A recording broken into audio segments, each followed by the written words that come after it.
Queridos hermanos, buenos días en este viernes de la sexta semana de Pascua, 22 de mayo.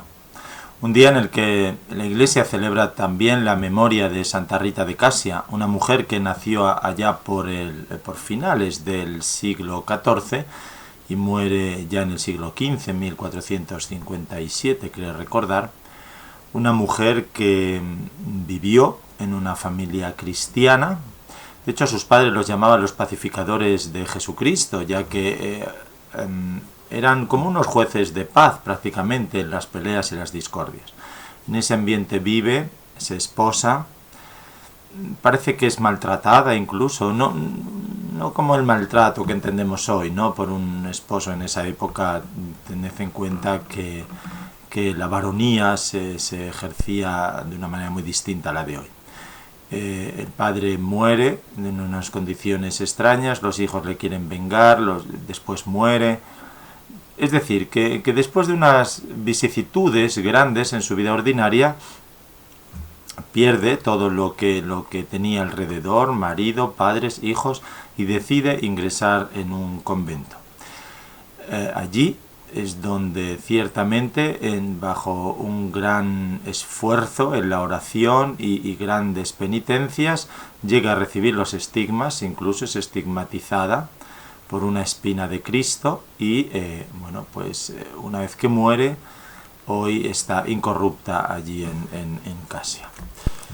A ella también nos encomendamos para que nos enseñe o interceda por nosotros en las dificultades y que nos enseñe, como digo, a que en la pasión de Cristo está siempre nuestra salvación.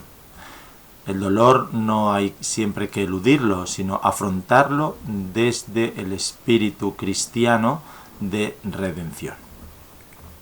Dicho lo cual, hoy miramos también el dolor de Pablo en los Hechos de los Apóstoles, pero también la presencia firme de Jesucristo en medio de él. Pablo, que está en Corinto, como veíamos ayer, y que ciertamente está presionado, amenazado por el grupo de los judíos, dice que una noche el Señor, dice el texto, en una visión le dice a Pablo: no temas, sigue hablando y no te calles, que yo estoy contigo y nadie se atreverá a hacerte daño. Muchos de esta ciudad son pueblo mío. Es la promesa del Señor, de que está con nosotros. Muchas veces las situaciones que tenemos a nuestro alrededor nos pueden hacer temblar. Pueden aparecer por nosotros sentimientos no de cobardía, pero quizá de miedo, porque atentan contra nosotros, pueden incluso amenazarnos. De hecho, hay los mártires es eso, es decir, tras la amenaza llega el final. No solamente los mártires eran los de los primeros siglos, seguimos teniendo mártires en nuestro mundo. Fíjate, me estaba viniendo ahora un sacerdote polaco, un sacerdote italiano, uno muerto por los comunistas, otro muerto por la mafia. Es decir, sacerdotes, apóstoles del Señor que siguen muriendo por Cristo, porque han sido fieles a esto. Porque el Señor nos dice, ya no a los sacerdotes, a nosotros, también a vosotros, los apóstoles, los testigos del Señor, los que tenemos que dar testimonio: no os calléis, seguid hablando, yo estoy con vosotros. Es la promesa de Cristo: yo estaré con vosotros todos los días hasta el final de los tiempos. Entonces Pablo no se arredra, sino que se fortalece y dice que estuvo en Corinto 1 año y medio. Y aún así, en todo ese 1 año y medio, diríamos, no sé si predicando libremente o en la trinchera, dice que los judíos se abalanzan contra Pablo en masa. La masa siempre es cobarde, la masa es la que crucifica a Jesucristo. Nadie viene de uno en uno a atentar o a debatir, porque el Señor nos ha dado la posibilidad de usar la palabra, el logos. La palabra se ha hecho carne en nosotros. Y nosotros tenemos que utilizar esa palabra. Entonces, otra vez, los judíos atentan en un proceso casi similar al de Jesucristo. Acuden a Galión, al procónsul de Acaya, para que ponga orden. Pero a este hombre le pasaba lo que a Pilato: mira, yo no quiero saber nada de vuestra religión, agenciároslas vosotros. y no va más adelante. Y entonces los judíos, como necesitan un cabeza de turco, porque nos suele pasar, necesitamos siempre un cabeza de turco para espiar nuestras propias frustraciones, entonces cogen al pobre Sóstenes, el jefe de la sinagoga, que debía ser amigo de Pablo, y le dan una buena zurra de palos. Pablo aún así está allí, pero se embarca con Priscila y Aquila, los que veíamos ayer, el matrimonio que va a fortalecer la comunidad de Corinto, y se va a Siria, donde seguirá predicando. Es decir, la palabra se va extendiendo, no sin tristezas, no sin dolores, no sin maneras de seguir adelante. Pero el Salmo de hoy, el 46, dice que batid palmas todos los pueblos, aclamad a Dios con gritos de júbilo, porque Dios es el emperador de la tierra, a Él tenemos que dar la gloria. Un señor que en el Evangelio de hoy, que sigue despidiéndose en ese discurso tan largo y tan bonito de despedida del Evangelio de San Juan, en el que vuelve a repetir como ayer que no estemos tristes, que nuestra tristeza se convertirá en alegría. Los apóstoles no entendían nada. ¿Por qué nos dice esto? ¿Dónde va? ¿Al Padre? ¿Cómo? ¿De qué manera? Les pone el ejemplo de la mujer que va a dar a luz. Primero siente dolor, pero luego al ver la nueva vida siente alegría. ¿Qué es lo que les va a pasar a los apóstoles y qué es lo que nos tiene que pasar a nosotros? A pesar del dolor que estamos sufriendo, a pesar de la persecución como vemos en Pablo y que podemos tener, a pesar de la incomodidad muchas veces de seguir a Jesucristo, todo eso se traduce en alegría. Santa Rita de Casia, que hemos citado, al final la alegría está en el gozo del Señor. Y ahí es donde tenemos que vivir.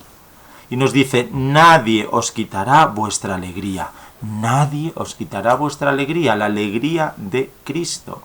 La alegría de sentirnos salvados, porque tristezas y alegrías hay muchas en el mundo. Decía Casiano, un santo monje, dice, la tristeza producida por la sólida penitencia y el agradable arrepentimiento, de la cual jamás nadie se dolió, es obediente, afable, humilde, apacible, suave, paciente, como nacida y derivada de la caridad.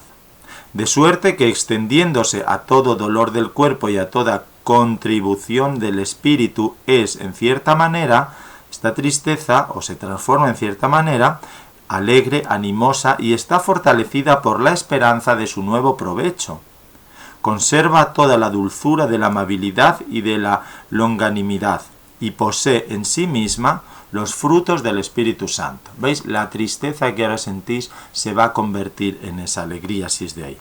Vemos también muchas veces, prosigue Casiano, cierta penitencia o cierta tristeza excesivamente solícita, turbada, impaciente, llorosa, amarga, quejumbrosa, inquieta, demasiado áspera y melancólica, la cual es infructuosa y sin fruto de verdadera enmienda, porque no se funda en verdaderos motivos de virtud, sino en el amor propio, es decir, el orgullo, y en la naturaleza de cada uno, en lo natural de cada uno que tiende a automanifestar. La tristeza del siglo, dice, es causa de muerte. Nuestra tristeza es por la ausencia del Señor, del amado. A nadie le gusta quedarse sin Cristo. Pero esa tristeza la tenemos que vivir en esa esperanza que nosotros ya la tenemos, ya hemos hecho la reflexión pascual. Cristo ha vuelto para darnos la vida. No nos tenemos que imponer penitencias, tristezas, como ha dicho este santo monje Casiano, para manifestar a nosotros mismos, que es lo que muchas veces pasa. Y por eso no dejamos transformar nuestro corazón. Porque vivimos la penitencia desde nosotros mismos. El gozo pascual, tenemos que, acudir a Jesucristo. Porque es en el gozo donde la tristeza se transforma. Cristo está con nosotros. Si está con nosotros, ¿dónde está nuestra tristeza? Dice San Gregorio Nacianceno, vengamos a ser como Cristo, ya que Cristo ha querido ser como nosotros. Ahí está nuestra verdadera alegría, aunque haya dolor por medio. Lleguemos a ser dioses por Él, ya que Él es hombre por nosotros. Claro, llegar a la divinidad es siempre un motivo de esfuerzo. Él ha tomado lo que es inferior para darnos, ¿qué? Lo que es superior. Se ha hecho pobre para que la pobreza nos enriquezca, cita a San Pablo. Ha tomado forma de esclavo, vuelve a citar a San Pablo en el himno a los Filipenses, recordad, para que nosotros recobremos la libertad, que diría San Pablo en los Romanos. En Cristo somos libres. Se ha bajado para alzarnos a nosotros. Aceptó la tentación para que nosotros venzamos en él. Ha sido deshonrado para glorificarnos. Murió para salvarnos y subió al cielo para unirnos a su séquito, a nosotros que estábamos derribados a causa del pecado. Fijaos, vuestra tristeza se convertirá en alegría. Y nadie os podrá quitar esa alegría si la vivís en plenitud. Queridos hermanos, que la palabra nos haga fuertes ante la adversidad, ante la persecución, que sea sí, sí y no, no, como dice también el Evangelio.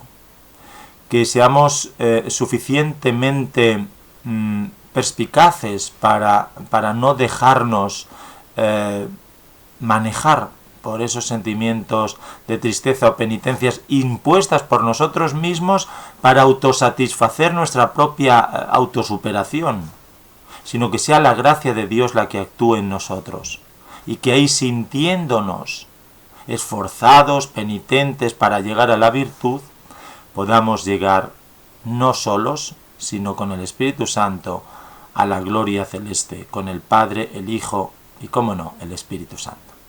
Pues que Dios os bendiga y que tengáis un día lleno de alegría interior en Jesucristo para dar testimonio de Él. Dios os bendiga en el nombre del Padre, del Hijo y del Espíritu Santo. Amén.